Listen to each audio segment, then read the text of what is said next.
Seorang pengendara sepeda motor Vario yang bernama Iketut Sandra, alamat Banjaranyar, Desa Tiang Gading, Kecamatan Slemadeg Barat, Tabanan, tewas tertabrak Isuzu Selasa 19 Maret.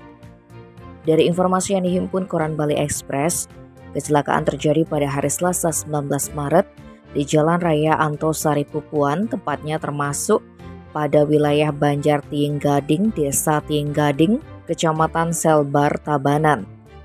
Kasat Lantas Polres Tabanan AKP Andrian Rizky Ramadan yang dikonfirmasi membenarkan terjadinya kecelakaan di Desa Tiing Gading dan menewaskan satu orang pengendara sepeda motor. Adapun kronologi kecelakaan bermula ketika sepeda motor Isuzu merah yang dikendarai oleh Made Swastiase asal Busung Biu Buleleng melaju dari arah selatan menuju ke utara.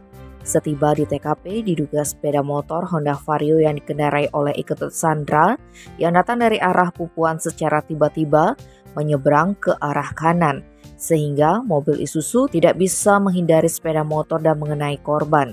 Akibatnya korban tertabrak mobil dan tewas di lokasi kejadian dengan kondisi cedera kepala berat. Jenazah korban sudah diserahkan kepada pihak keluarga untuk selanjutnya dilakukan upacara.